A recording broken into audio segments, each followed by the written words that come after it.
Hi guys, today we're going to be making a Batman logo hair clip. For this project you will need black. I'm using translucent and yellow mixed together, or you can just use yellow. Either one's okay. I just want it to be not so yellow, and I don't like mixing it with white. Batman logo and the backing, a hair clip. I use these because I like to pull my hair back into these, but you don't have to. You'll also need a cutter and something to roll your clay flat, whether it be a pasta machine or an acrylic roller like this one. I'm going to use the pasta machine, but that's just me. It's completely up to you. Please ignore the mess on my desk. These are shoes for a cosplay that I need to work on, and I was playing with resin earlier and I don't have a lot of desk space, so just focus on the white area. Thanks.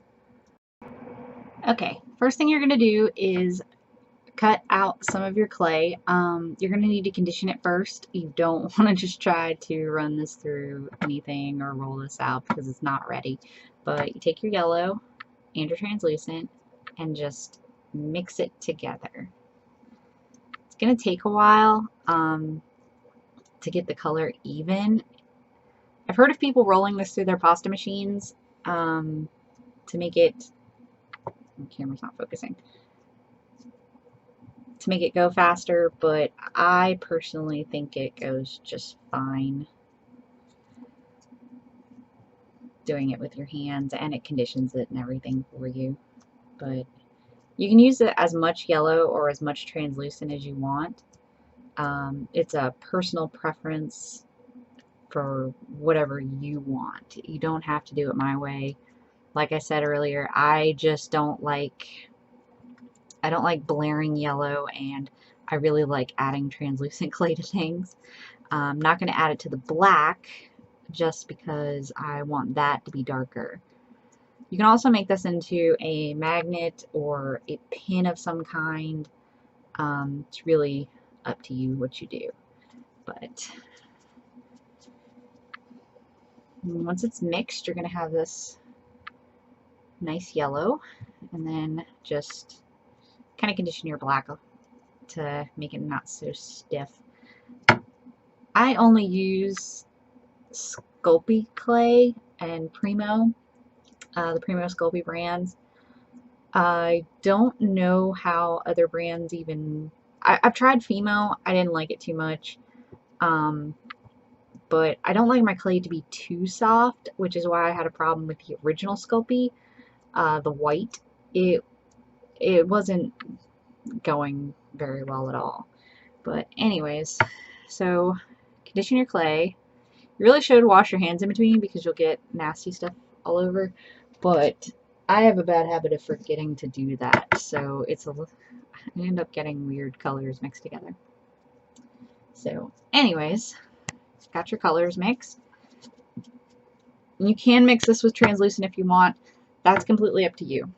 But anyways, you're going to flatten these out to probably about... You want this one to be a little thicker. This is going to be the backing. So just flatten this out to, say, about 1/4 of an inch, if that even. I'll show you in a second. Anyways, you get it rolled out. About this thick should do. It's still going to be a little flimsy, but that should do. Unless you're like me and then you get air bubbles in it. And then you want the black to be thinner. I don't know if you guys can see that, but it's a little bit thinner. So take your template, and yeah, we're going to use this side. I'm going to put it on color and then just cut it out.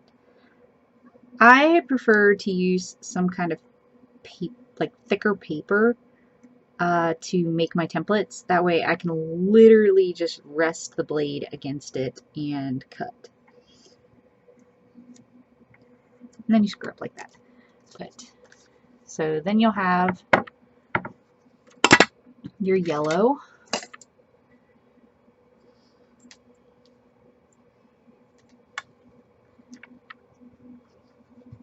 I've learned not to just pull it off of the tile. I do keep a ceramic tile here just to keep my clay a little bit cooler in my room, and also it's easier than trying to do it on my desk. My desk does not want to cooperate ever.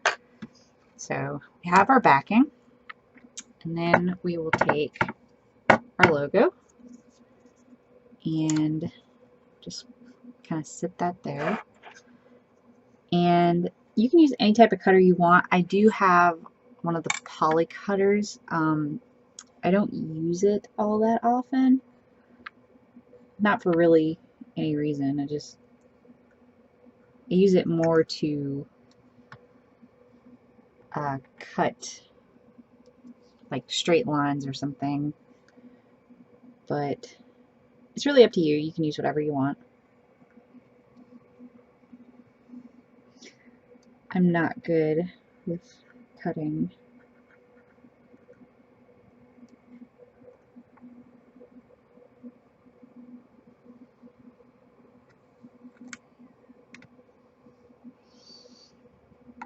I'm not good with a lot of things, but I do them anyways because I have fun doing them. You don't have to be amazing at any hobby to enjoy doing it, and this is one of the things that I actually enjoy doing. So I might not be good at any of them, but I like them. I'm terrible at painting, but I still paint. Not often.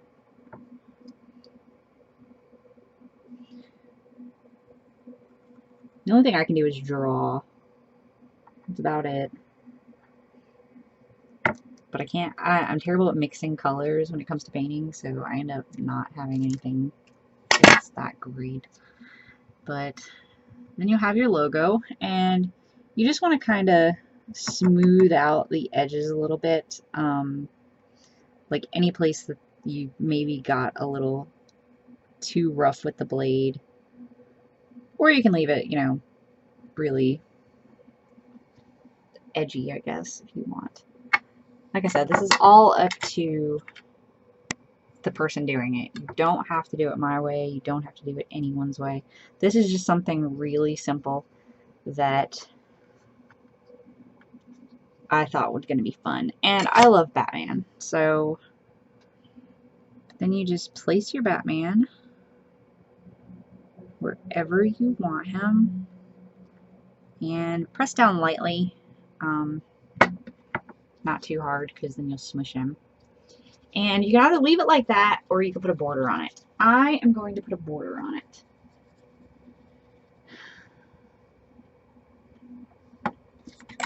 Just because I want a border. And we roll out a thin snake. I'm actually terrible at rolling out snakes too. You guys probably hear that a lot, that I'm terrible at doing things. I own up to what I'm not good at. There's a lot of things in the world I'm not good at. I'm human. And I never really learned to do this. So it's not perfect. But like I said, this is just for me. It doesn't have to be perfect. This is just my way of doing this. But you do want to try to get it as even as possible. And that's usually my problem because I'm a newbie. But eventually, one day, I will know how to do this stuff. And that's all that matters. Okay. I don't like this part, so I'm going to cut that off. Oh, no, it can stick. But there's that. And then you wrap it around and cut where they're going to connect. And then you just want to kind of blend it in. You can use your finger or a tool if you want.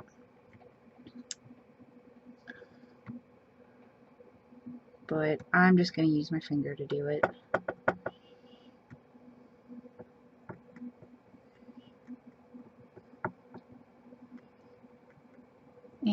there you have your Batman logo. You're going to want to clean it up because you're going to have fingerprints all over it and maybe dust like I have. My cat and my rat both love shedding on everything, so no matter what I do, there's always some type of mess. But you're going to want to clean it up from fingerprints and then bake it. I am only going to bake mine in my oven for 15 minutes at 280 degrees. My oven does not do 275. I haven't gotten my toaster oven put together yet, so there's that. And then you can either glue it on the headband, which it would be better to bake it on there just to get it to sit right, because otherwise it's going to be flat and the headband's curved. So you want it to bend with the headband. So what I'm going to do is flip it over. Be very gentle doing this because you will squish your design together. Place your headband. It's good to decide which side you want to do it. I wear it like this all the time, so I'm going to want this side on this side.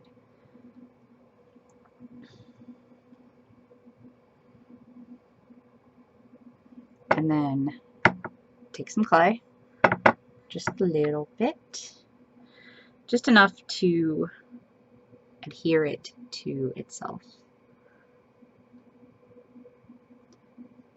Not too much.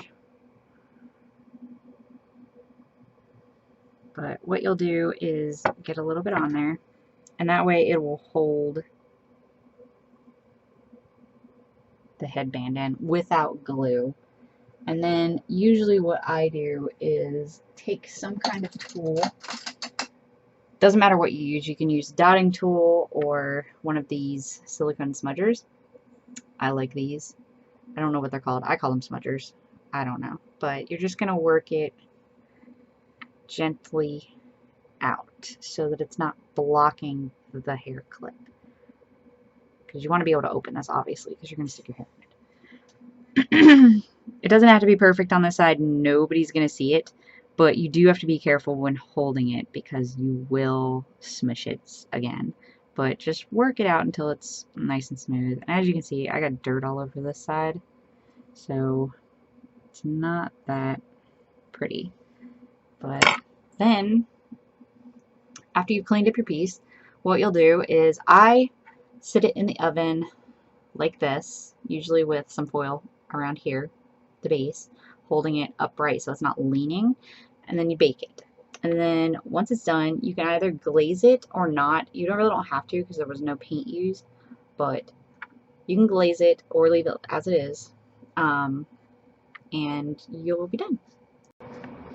And here it is after it's baked. As you can see, it's still functional. I still open it and it's stuck pretty good. It's not going to come out, but I now have a Batman hair clip. I will be selling these on my Etsy shop. Better ones, obviously. This one's just for me, and it was kind of a practice run. But I will have these for sale on my Etsy shop, and I plan to do a lot more tutorials in the future. So leave a comment on anything you want to see, and we'll work from there. Thanks, guys. Bye.